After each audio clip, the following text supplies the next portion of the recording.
रात्रि क्लास चल रहा था 29/6/1965 और छठे पेज के मध्य में बात चल रही थी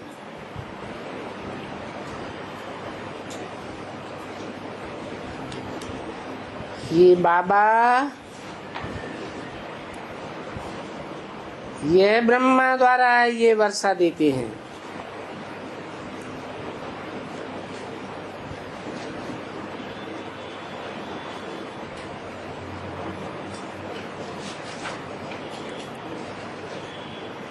किसी बाबा का किस ब्रह्मा के द्वारा देते हैं और क्या वर्षा देते हैं बताया कि साकार निराकार का जो मेल है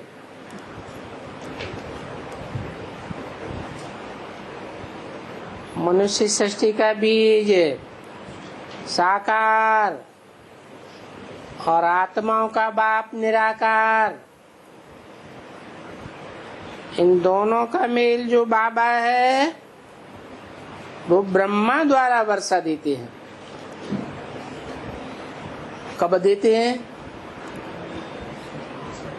ब्रह्मा ने तो 69 में ही शरीर छोड़ दिया।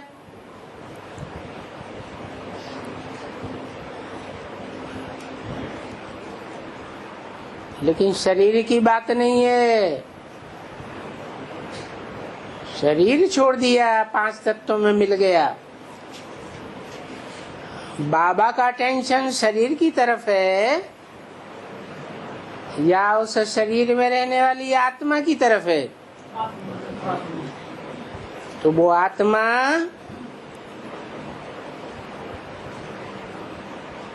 जो पास्ट शरीर के द्वारा दाढ़ी मूछ का ब्रह्मा का पार्ट बजाती थी,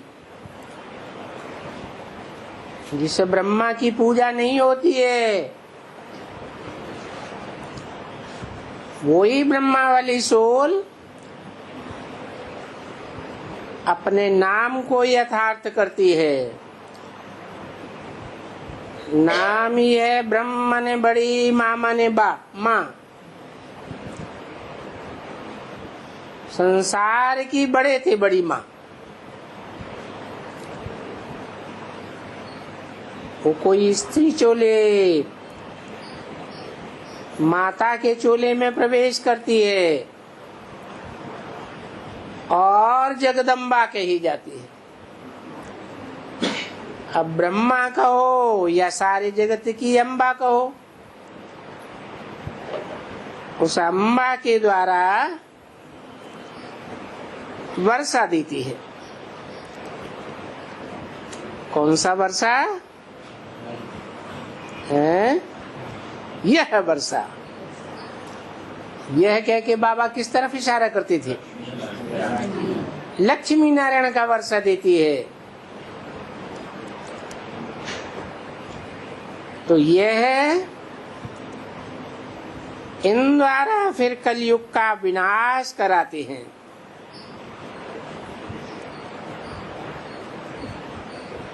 किनके द्वारा? यह है। कौन यह है?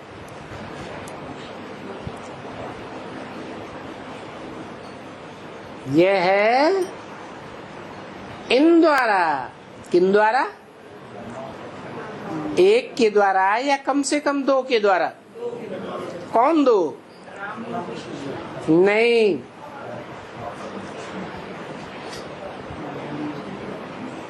कृष्ण वाली आत्मा कोई माता के चोले में प्रवेश करके महाकाली का पार्ट बजाती है, जो असुर संहारिणी कही जाती है।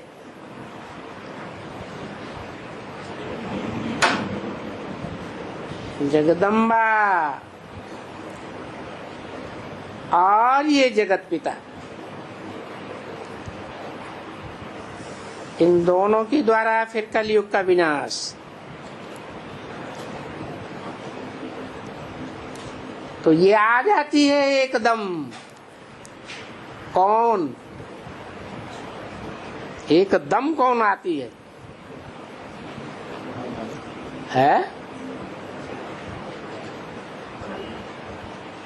पूरी वाणी जो है ओम राधे मम्मा को सेंट्रलाइज होकर के चल रही है। मम्मा ने उन दिनों शरीर छोड़ा था,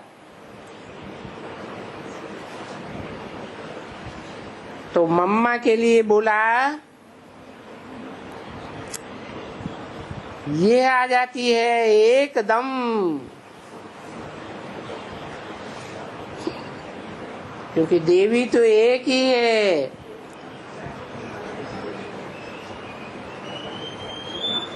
जो अलग अलग है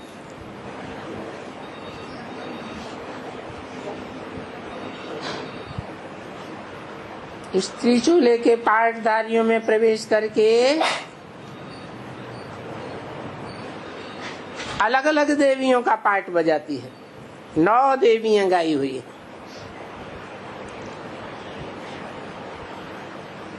तो उनमें एकदम कौन आ जाती है?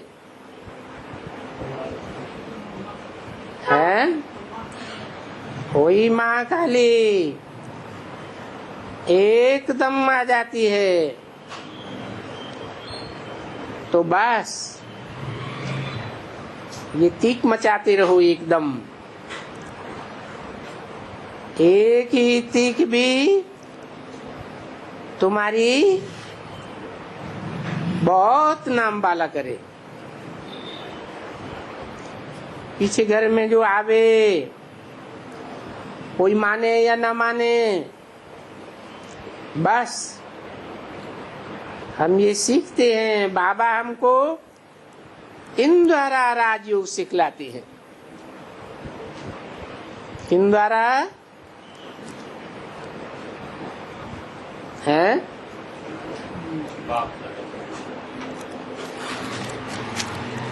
एक तो जगत पिता बाप और दूसरा जगदम्बा। तो जगत पिता जगदम्बा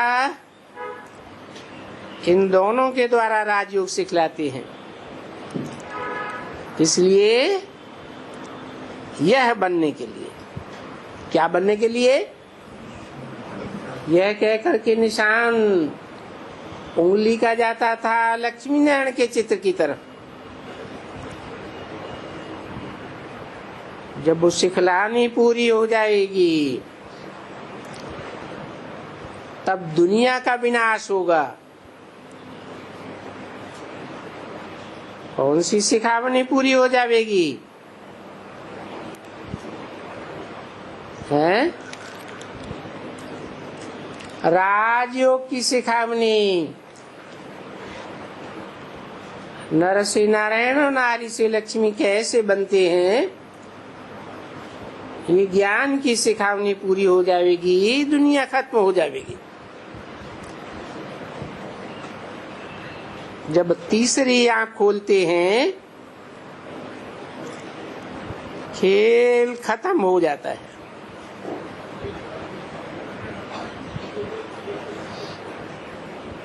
तीसरी आंख का नाम क्या है? शिव नेत्र। ब्रह्मा नेत्र नहीं कहा जाता, शंकर नेत्र नहीं कहा जाता, विष्णु नेत्र नहीं कहा जाता। क्या कहते हैं? शिव नेत्र, अर्थात कल्याणकारी नेत्र। तुमको बनना है क्या? क्या बनना है? लक्ष्मी नारायण बनना है, बस। और कुछ नहीं करना है। इनको ही याद करना है। किनको है? अरे किनको याद करना है? एक मुरली में बोला है सबसे अच्छा पुरुषार्थ है लक्ष्मी नारायण को याद करना। तो बोला लक्ष्य को याद करना और ये वर्षे को याद करना। जो हमारा लक्ष्य है वही हमारा वर्षा है।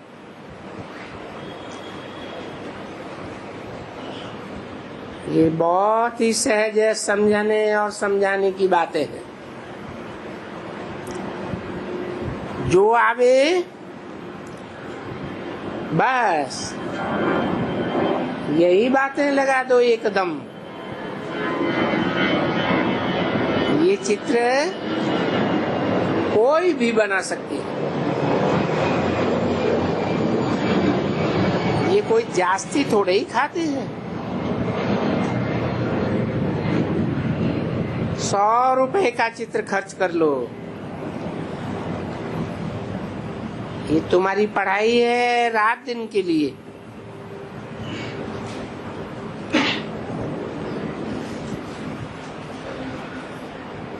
उस पढ़ाई में तो कितना खर्चा लगता है। एक एक बच्चों की पढ़ाई का कितना खर्चा लगता है। इस पढ़ाई में तो और कोई भी ढेर के ढेर चित्र नहीं है। 4 ही चित्रों में दुनिया का सारा ज्ञान समाया हुआ है। हाँ, चित्र थोड़ा बड़ा होता है तो मजा आता है। क्या मजा आता है?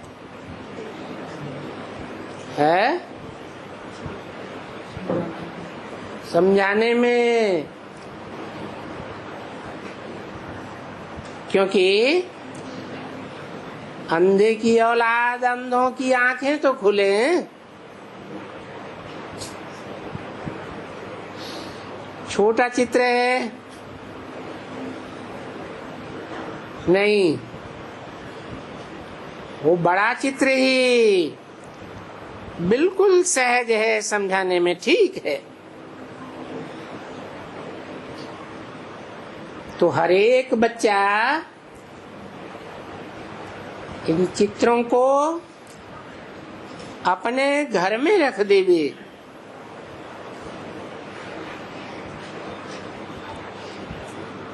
पहले पहले ये धंधा करे।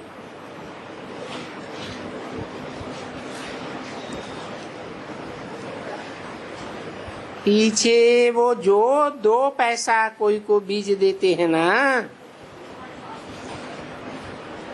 वो पीछे बोले।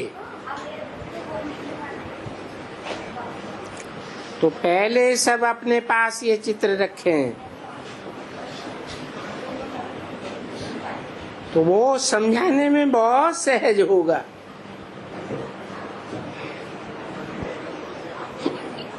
तुम्हारे मित्र संबंधी आएंगे, कोई भी आएंगे, बाबा कहते हैं कि वो तुम्हारे से बिल्कुल खुश हो जाएंगे। क्योंकि तुम दूसरी कोई बात नहीं सुनाते हो।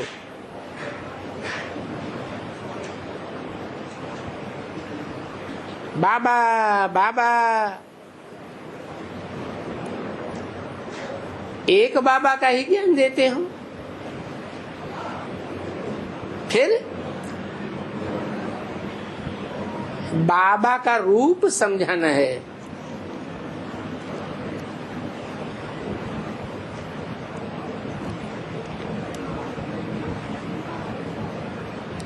क्या बाबा का रूप है?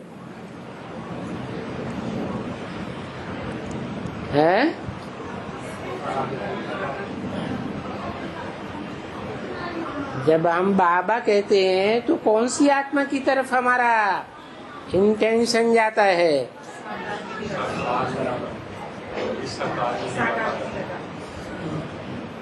साकार में निराकार की तरफ इंटेंशन जाता है। साकार की तरफ जाता है या निराकार की तरफ जाता है? साकार में निराकार की तरफ इंटेंशन जाता है। जैसे मंदिर में शिव की तरफ इंटेंशन जाता है या मंदिर की ओर इंटेंशन जाता है?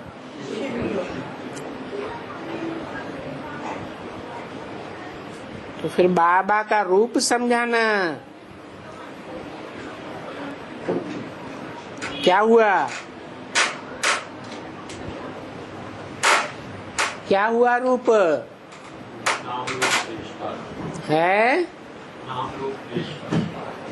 हाँ, नाम की बात नहीं, रूप की बात आई। रूप क्या समझेंगे? रूप समझाएंगे हम आत्मा ज्योति बिंदु हैं, तो हम आत्माओं का बाप भी ज्योति बिंदु है। जब ये समझ जाए, पीछे उनको डिटेल में समझाना। क्या? पहले बेसिक ज्ञान दे दो। जब वो बुद्धि में बैठ जाए, आत्मिक स्थिति की प्रैक्टिस करने लगे, आत्माओं के बाप को याद करने लगे, जो असली रूप है, सदा काल का रूप है, फिर क्या करना है? ये तो नट सेल की बात हुई, सार में समझाया ज्योति बिंदु है। फिर क्या करना है? डिटेल में समझाना है। क्या डिटेल? कि वो ज्योति बिंदु बिना हाथ पांव के कैसे कार्य करता है नई सृष्टि बनाने का, पुरानी दुनिया को विनाश करने का, नई दुनिया की पालना करने का कार्य कैसे करता है। लोग तो गाते रहते हैं, समझाते तो है नहीं। कहते हैं बिनु पग चले सन सुने बिनु काना, कर बिनु कर्म करे विधि नाना, आनन रहित सकल रस भोगी, बिनु वाणी वक्ता बड़ जोगी। अब न नाक है, न आंख है, न कान है, तो कैसे काम करता है? तो डिटेल में समझाना है कि कोई मुकर्रर रथ में प्रवेश करता है। कौन सी मुकर्रर रथ में प्रवेश करता है? और जो धर्म पिताएं हैं वो भी तो जिस कैटेगरी का धर्म पिता होता है उसी कैटेगरी के देवता में प्रवेश करेगा ना।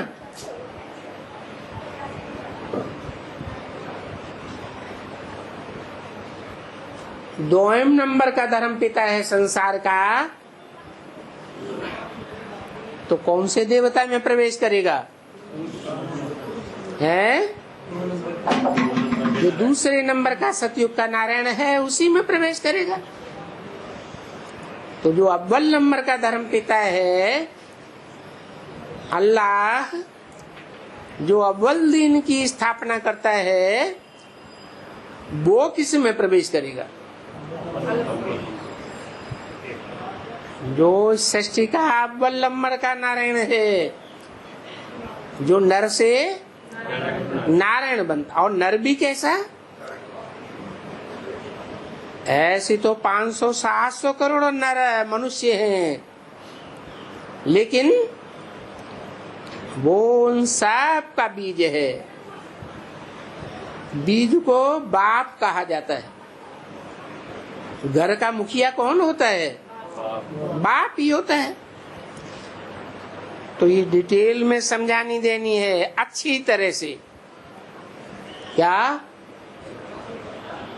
कि जिस मुकर्रर रथ में शिव बाप प्रवेश करते हैं उसका अच्छी तरह से परिचय दो। नाम, रूप, गुण, धाम, कर्तव्य सारा बताना पड़े।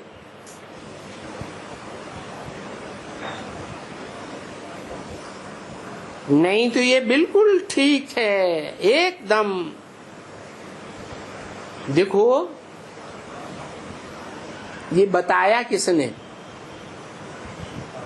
है कि भगवान किसी मुकर्रर रथ में प्रवेश करता है। किस रथ में प्रवेश करता है ये किसने बताया?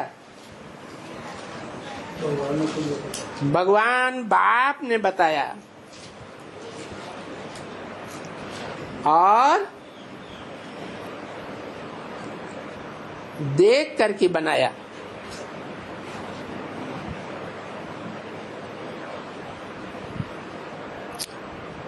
ये कृष्ण को और इनको, किनको? ये कृष्ण को और इनको, इनको माने किनको? राम और कृष्ण को। जो दुनिया कहती है राम भगवान, कृष्ण भगवान,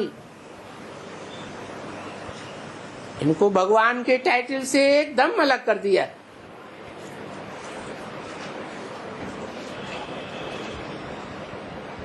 इन कृष्ण को सतयुग में भेज दिया,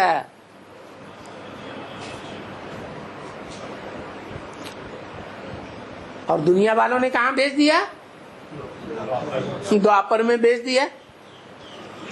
अब बताओ क्या राइट है? भगवान जिस तन में आवेगा तो दुनिया का उत्थान करेगा या पतन करेगा? तो बड़े से बड़ा उत्थान कौन सी युग में होता है? कलयुग के अंत में बड़े से बड़ा संसार का उत्थान होता है, सतयुग आता है।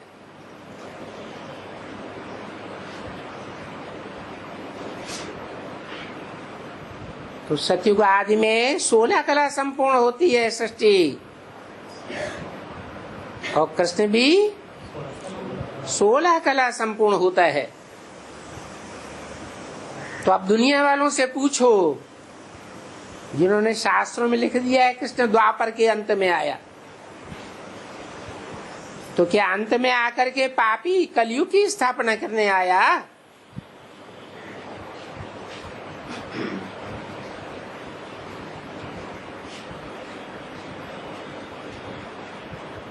द्वापर में 16 कला संपूर्ण कैसे? एक तरफ कहते हैं सृष्टि आदि में सतयुग में 16 कला संपूर्ण थी, त्रेता में 14 कला संपूर्ण थी, द्वैतवादी द्वापर में आधी कलाएं रह गईं, 8 कला संपूर्ण, और कलयुग के अंत होते होते 9 कला हटाल, कलाहीनता आ जाती है। तो द्वापर में 16 कला संपूर्ण कृष्ण कहां से आया? अगर कृष्ण 16 कला संपूर्ण है तो उसका बाप भी कितना होना चाहिए? 16 कला संपूर्ण होना चाहिए। फिर उनके बाप दादे सब होना चाहिए। तो जज करो क्या राइट है, कौन राइट बात बताते हैं? ये तो भगवान बाप आए हैं जो राइट यस बताते हैं, नहीं तो उन भक्ति मार्ग वालों ने तो कृष्ण को भगवान बना करके द्वापर में अंत में भेज दिया। तो ये चित्र बाबा कहते हैं। एक तो हमेशा कहते हैं कि ग्रामोफोन रखो, जिनमें जो अच्छे चित्र हैं उन्हें क्लैरिफाई करो।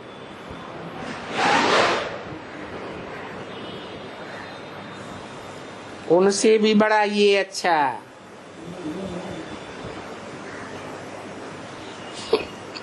तुमको कुछ भी पीछे देखने की दरकार नहीं है, बस इन चित्रों के ऊपर ही समझाओ।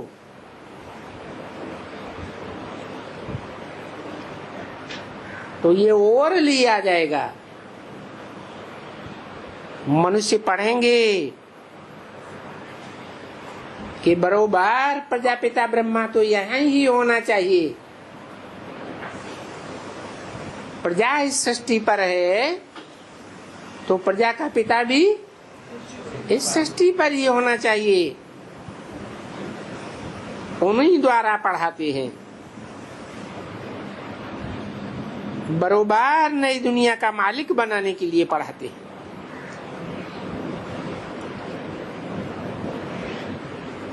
भला क्यों नहीं रख सकते हो? बच्चों की बुद्धि में बैठता है या ये भी नहीं बैठता है, भूल जाते हैं। घर में रखा होगा, दुकान में या धंधे में आएंगे, बस ये देखेंगे, अरे बिल्कुल ही खुश हो जाएंगे। जो आवे, अपने बच्चों को भी यही कहो, देखो ये सबका बाबा है। कौन से चित्र में बताएंगे? 4 चित्रों की बात की है। हाँ, त्रिमूर्ति के चित्र में कौन सी मूर्ति में बताएंगे? ये सबका बाबा है। शंकर के चित्र पर ही बताना पड़े, क्योंकि कहते हैं ब्रह्मा देव, विष्णु देव, देवदेव, महादेव। तो ये सबका बाबा है। ब्रह्म समाजी अपने बाबा ब्रह्मा को बताते, वैष्णव संप्रदाय वाले अपना बाबा, अपना ऊंचा, अपना मुखिया किसको बताते? विष्णु को बताते। और तुम क्या बताओ? ये ब्रह्मा और विष्णु ये सबके बाबा नहीं है। सृष्टि के आदि में यही 3 थे, ब्रह्मा, विष्णु, शंकर। वो बड़े से बड़े बाबा हैं,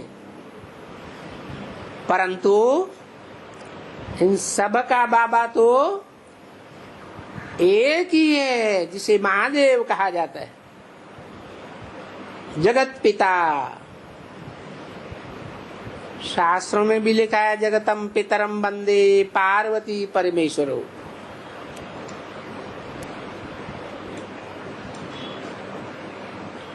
तो ये सबका बाबा है। और प्रजापिता ब्रह्मा ये भी तो सबका हो गया,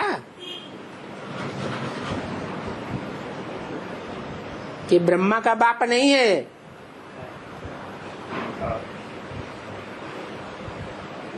प्रजापिता ब्रह्मा का भी तो बाप है। इन द्वारा यह पद प्राप्त कराते हैं। किन द्वारा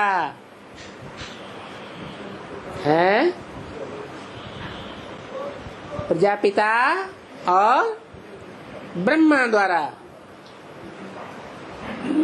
बहुवचन शब्द में बोला इन,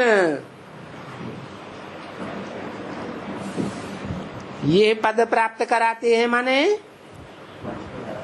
लक्ष्मी नारायण का पद प्राप्त कराते हैं। तो सिर्फ तुम इनको याद करो। किनको है? किसने बोला?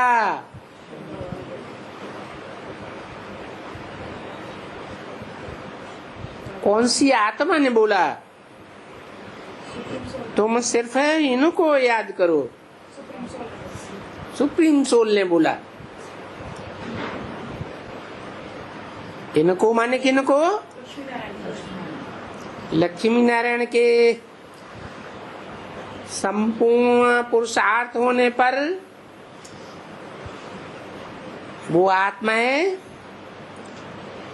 बाप समान बन जाती हैं। उस संपन्न स्वरूप को याद करो। इनको याद करो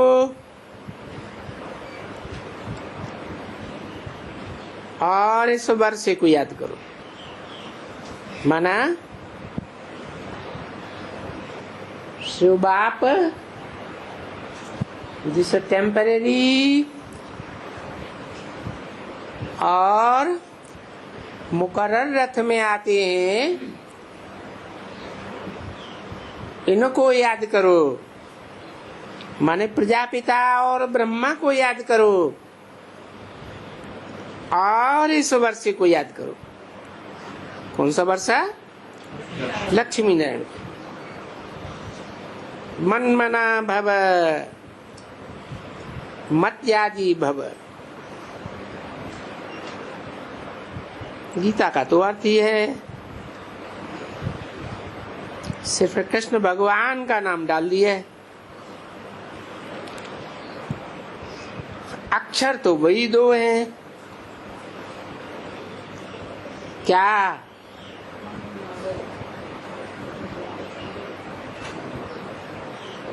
कौन से दो अक्षर हैं? मेरे मन में समा जा। मेरे मन में जो संकल्प है उस संकल्प में समा जा। किसने बोला? शिव ने बोला। शिव को मन होता है?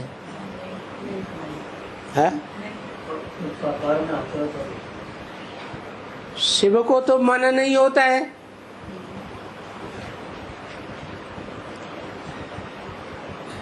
हाँ, संस्कार होते हैं ज्ञान सुनाने के। बुद्धि है।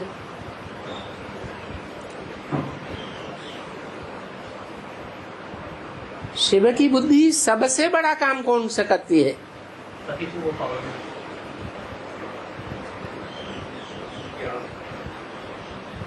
तो कौन से पतित को पहले पावन बनावेगी? इकट्ठा सबको एक साथ बनाई देगी या उसमें भी बुद्धि फैसला करेगी किसको पहले और किसको बाद में? है ये फैसला करने में वो बुद्धिमान है इस दुनिया का सबसे। क्या कहते हैं? इंद्रियाणि परान्याहो। इंद्रियां बड़ी प्रबल हैं, परंतु इंद्रियेभ्यः परम मन है। इंद्रियों से भी परे मन है, ब्रह्म। और मन से बुद्धि परे है, और जो बुद्धि से भी परे है वो शिव भगवान है। तो बुद्धि कौन हुआ? कहते हैं बुद्धिमानों की बुद्धि। ये आज के वैज्ञानिक जो एटम बम बनाने वाले हैं समझे जाते हैं बड़े बुद्धिमान हैं, लेकिन उन यादवों का भी हेड कौन है? शंकर। उसके नाम के साथ जुड़ा हुआ है हर हर बम बम महादेव। तो वो प्रधान क्यों बना दिया? बम तो उसने नहीं बनाए, भले बनाए नहीं है, लेकिन बनाने का जो मकसद है, अगर बनी हुई चीज उपयोग में ही ना आए तो मकसद पूरा होगा? तो बनाने वाले बुद्धिमान वैज्ञानिक वो बम बना तो लेते हैं, लेकिन उनका उपयोग करने में डरते हैं। क्यों डरते हैं? क्योंकि इनको उपयोग करेंगे तो हम भी खलास। कुल तो रहा बाद में, पहले तो हमारा भी विनाश हो जाएगा। तो अपनी मौत को डरते हैं। फिर ऐसा कौन है जिसकी मौत होती ही नहीं? सारे संसार की मौत होती है, लेकिन उसकी मौत नहीं होती। वो षष्ठी रूपी रंगमंच पर ऑलराउंडर पार्टधारी है। वही है बुद्धिमानों की बुद्धि, जिसको तीसरा नेत्र दिखाया जाता है। तीसरा नेत्र बुद्धि का नेत्र कहा जाता है, कल्याणकारी शिव नेत्र कहा जाता है। तो शिव बाप तीन मूर्तियों के द्वारा ये कार्य कराते हैं,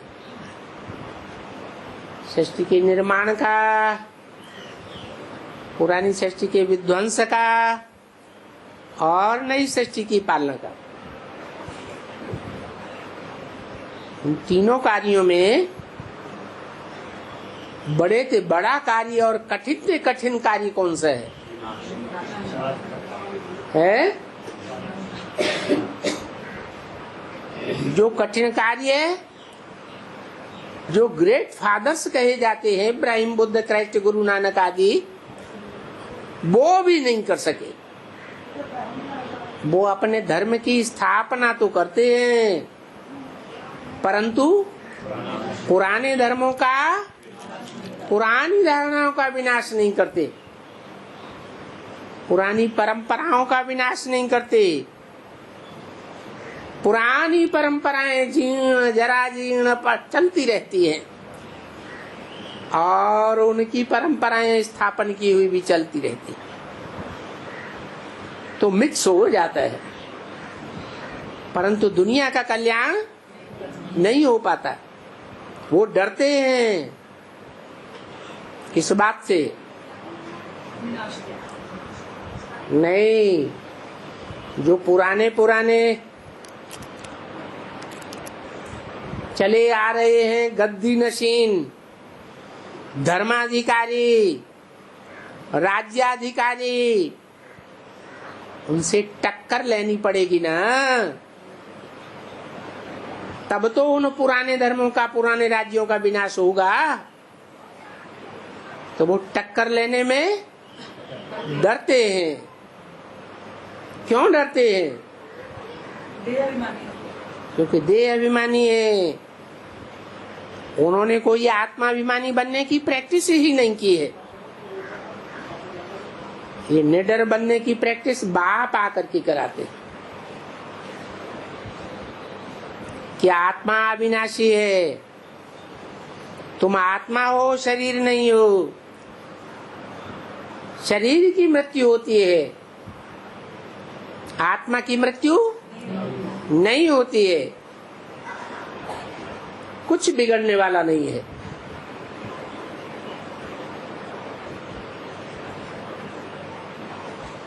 तो बोला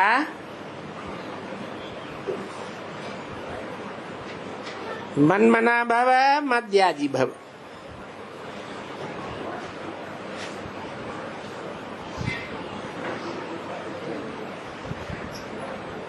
यदि भगवान है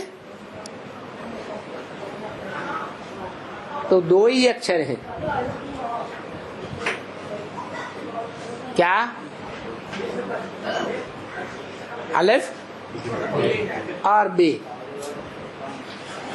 कौन है अलिफ? शिव बाबा। शिव के बाबा। अलिफ है जो खड़ा डंडा है, आज भी खड़ा है रंगमंच पर, कल भी खड़ा रहेगा। वो कल भी किसी से मात खाने वाला नहीं है। जो दुनिया में अकबर जैसे महान सम्राट कहे जाते हैं, उनसे भी कभी मात खाने वाला नहीं है।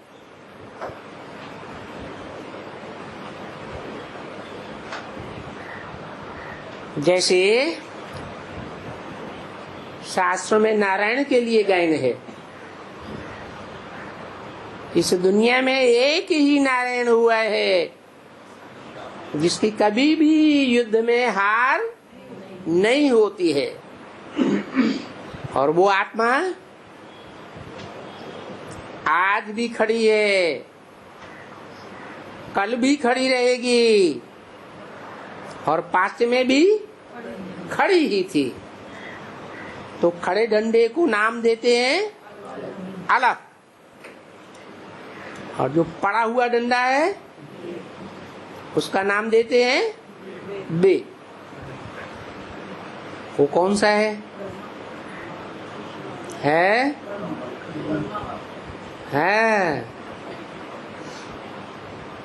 जगदम्बा है धरणी। धरणी का आधार भगवान लेते हैं।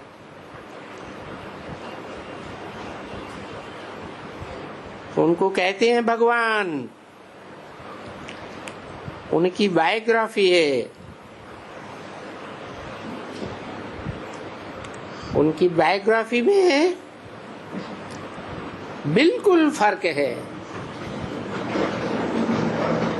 तो ये भी करो क्या?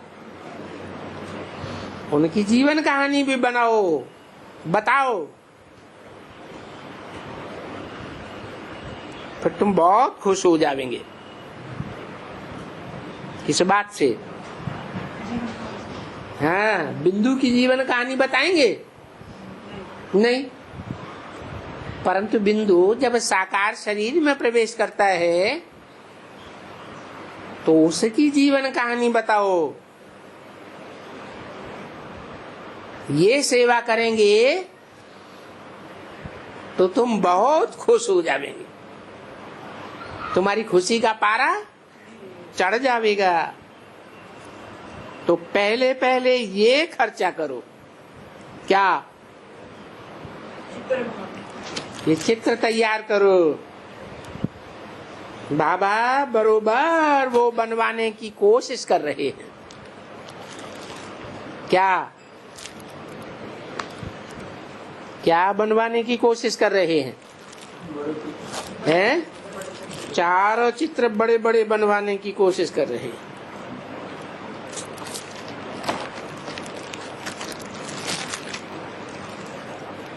देखो, मैं बॉम्बे वालों को अभी भी कहता हूं,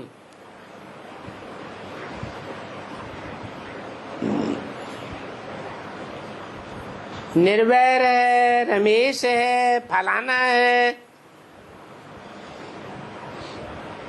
तुम और कुछ भी काम न करो,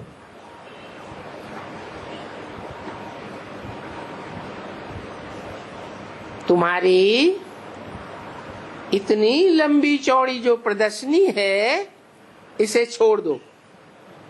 किससे कहा? नहीं, जो लंबे लंबे ढेर सारे ढेर के ढेर चित्रों की तैयारी करके छपाया, ढेर के ढेर प्रदर्शनी की चित्र बनाए। किसने बनाए? रमेश भाई ने बनाए बुद्धियोग लड़ा करके। और बाबा ने मुरली में बोल दिया, ये ढेर के ढेर चित्र माया की मत पर बनाए हैं, नहीं तो इन ढेर के ढेर चित्रों को बनाने की दरकार ही नहीं है। ढेर के ढेर चित्र बुद्धि में रहेंगे तो बुद्धियोग भटकेगा या एकाग्र होगा? भटक जाएगा।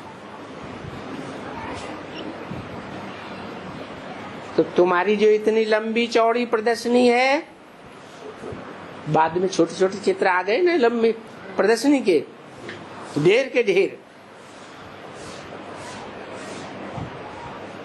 वो सब छोड़ दो।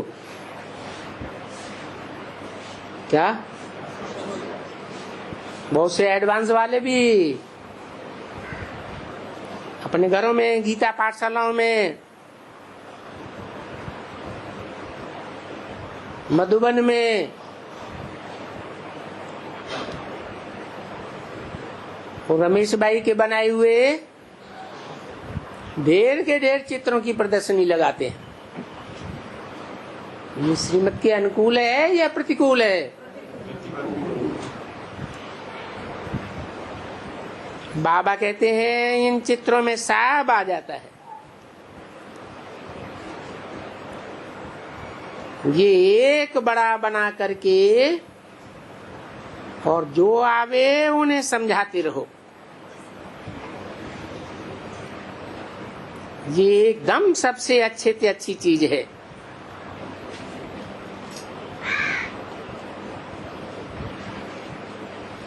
वो तो बात बाबा घर के लिए कहते हैं।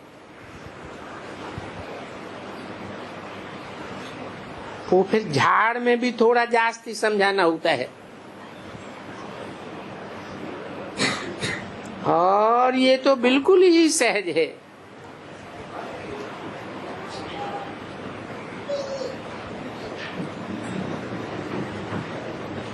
कोई बोलता है नहीं,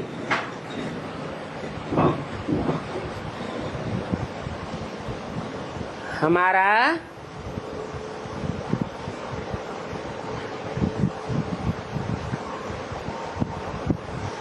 बुद्धि योग इन 4 चित्रों से पूरा नहीं समझता।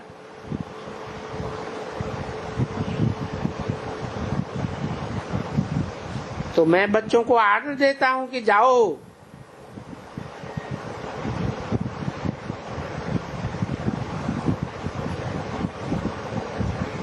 रमेश है,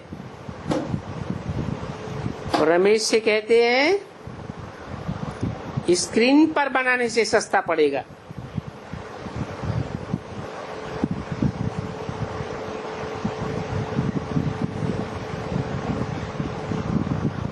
स्क्रीन काहे की होती है?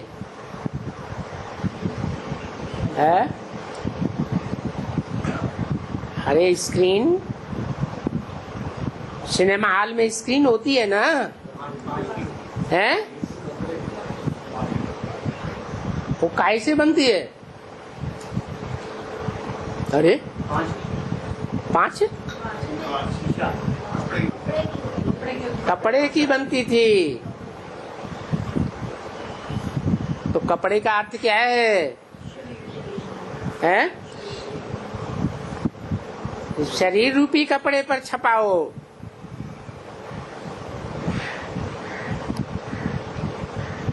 वो बनाना सस्ता पड़ेगा। मैं ऑर्डर देता हूं कि चलो स्क्रीन पर हमको 1000 बना करके दो। ब्रह्मा की कितनी भुजाएं? 1000 भुजाएं।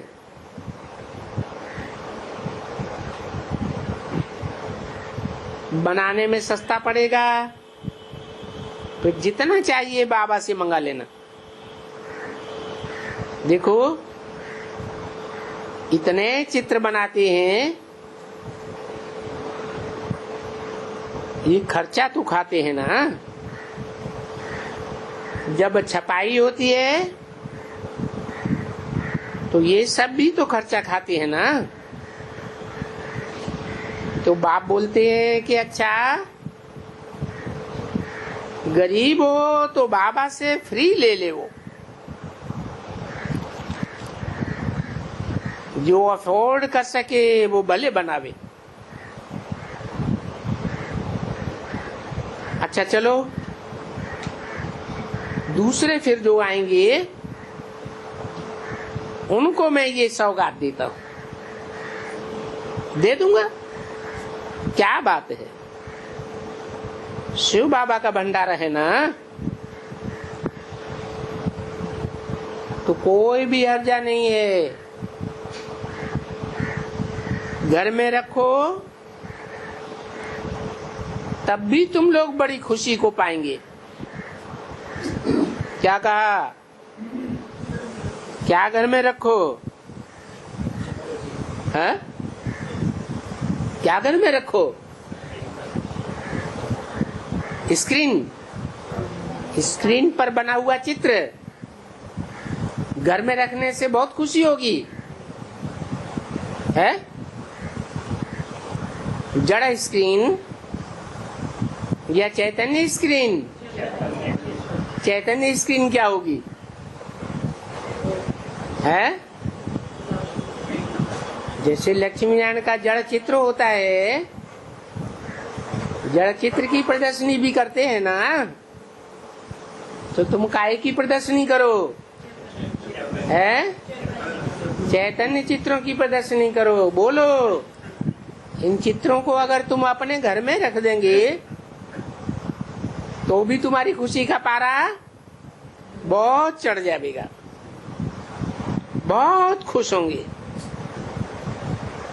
ये बिल्कुल ही बहुत अच्छे चित्र हैं।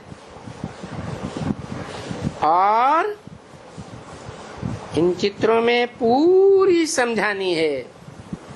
किन चित्रों में? जड़ कागज के चित्रों में, कपड़े के चित्रों में पूरी समझानी है या चैतन्य चित्रों में पूरी समझानी है? वो कृष्ण को अलग फलाने को क्या कर दिया है एकदम, क्या भक्ति मार्ग वालों ने क्या किया है? भक्ति मार्ग वालों का लगाव देवताओं की आत्मा से होता है या शरीर से होता है? हैं? शरीर से ज्यादा लगाव होता है। और तुम बच्चों का आत्मा से लगाव होता है। तो वो शरीर के चित्र बना करके मंदिर बनाते हैं, उनको याद करते हैं। आत्मा का तो ज्ञान ही नहीं होता, और तुमको तो आत्मा का ज्ञान है। तुम जानते हो कि यही रामकृष्ण की आत्माएं हैं जो कंबाइंड होकर के पार्ट बजाती हैं, और उनमें शिव बाप भी प्रवेश करता है।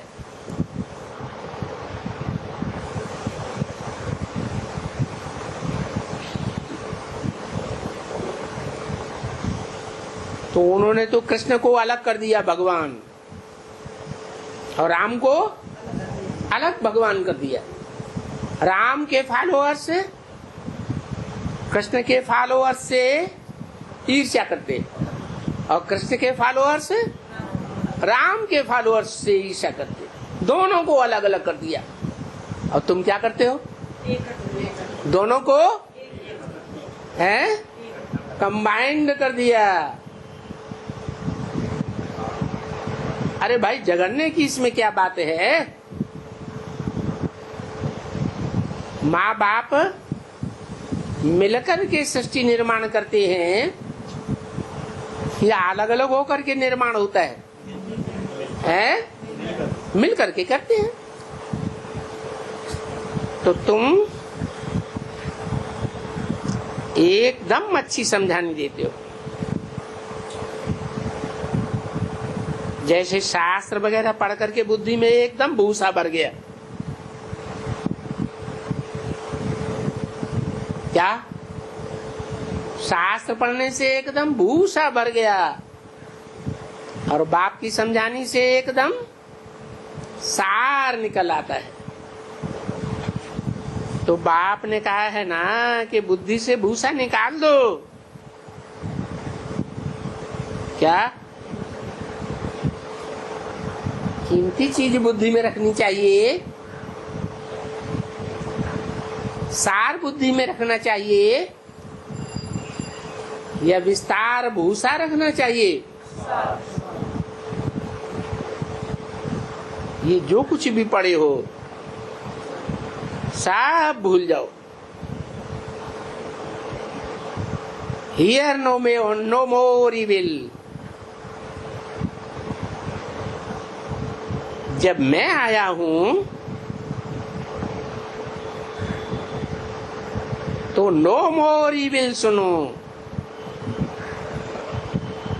कुछ भी ये कथाएं वार्ताएं फलाना, अभी कुछ भी नहीं।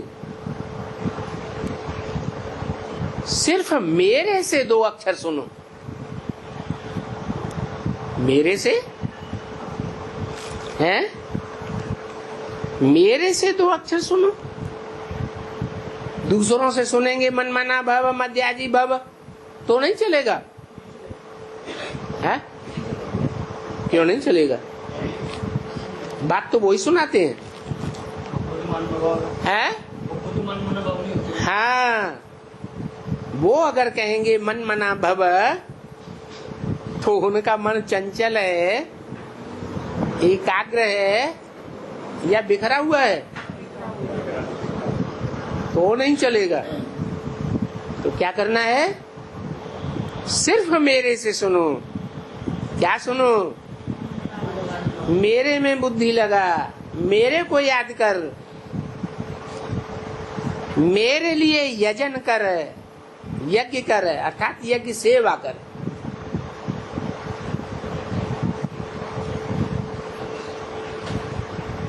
तो हम थोड़े ही इतना तीखा सुनाते हैं। बहुत पढ़े हो,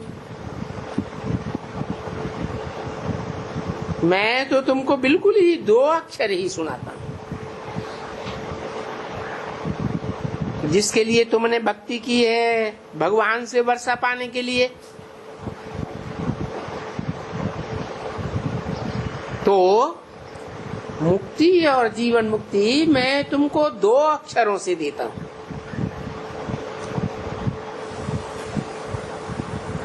इसलिए ये ज्ञान 1 सेकंड का है।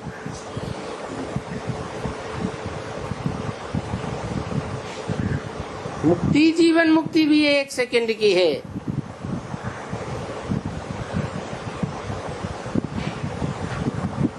घड़ी की सुई सामने रखो,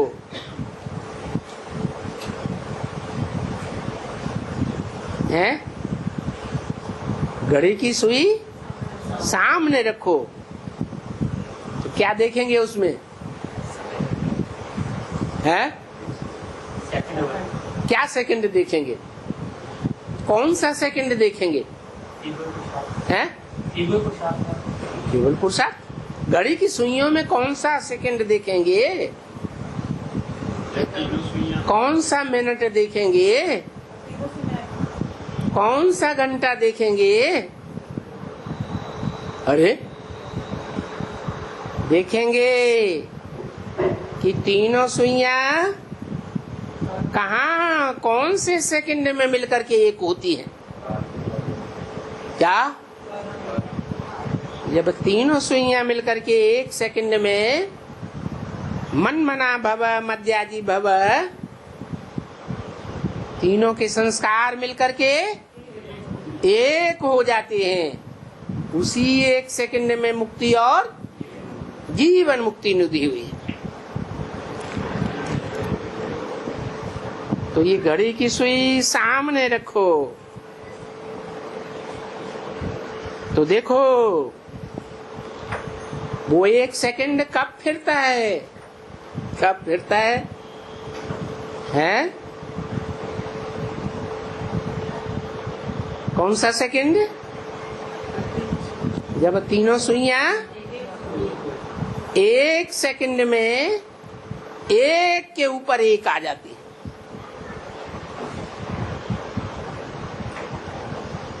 तो बाप को याद करो बस,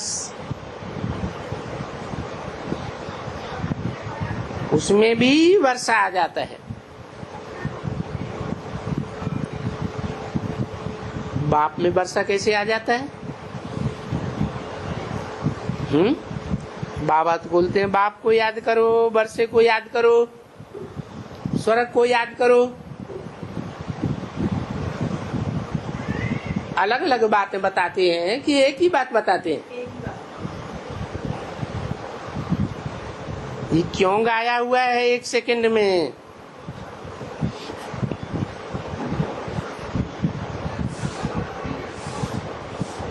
बाबा बैठ जाते हैं तो सब बुद्धि में आता है। आपस में चिटचैट बहुत की, 3 घंटे की, परंतु एक इतना में ही तुमको आसमान में चढ़ाई देता हूं। किस एक?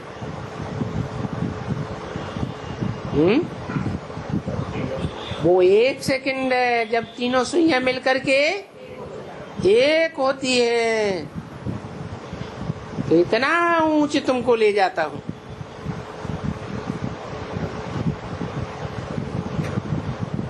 किसी ने कहा बाबा हमारा क्लास कैसे लगा? अच्छा है, फर्स्ट क्लास है। ये तो बहुत अच्छा पुरुषार्थ करते हो ना। उसको बाबा थोड़े ही कुछ कहेंगे, ये तो मैं युक्ति बताता हूं कि क्या करो, अपने घर में रखो। अरे इनसे ही तुम्हारा कल्याण होगा। तुम्हारे ये घर में जैसे कि यूनिवर्सिटी भी है और ये बड़ी हॉस्पिटल भी है। तुम बहुतों को इन पर समझाने से एवर हेल्दी एवर वेल्दी बना सकते हो। इसमें क्या खर्चा है? और देखो ऐसे होता है ना, पीछे तुम्हारे पास छोटे झाड़ वाड़ तो सभी हैं। कोई बोले मुझे डिटेल में समझाओ, अच्छा चलो बैठो, तुमको समझा भी। उनको पहले टेम्पटेशन देना चाहिए। हद के बाप से वर्षा लेते हो, हद का वर्षा मिलता है। अरे अब बेहद के बाप से बेहद का वर्षा तो ले लो ना। लो, ऐसे क्यों कहते हो? अरे हम ले रहे हैं ना, तो तुमको भी हम राय देते हैं। हम कहते हैं तुम ट्राई करो, हमारी सुनो। You will never cry for half कल्प। तुम ट्राई तो करो हमारे से। हम गारंटी करता हूं कि आधा कल्प तुम कभी नहीं रोएंगे, कभी बीमार नहीं पड़ेंगे, कभी कंगाल नहीं पड़ेंगे। अच्छा, गुड इवनिंग।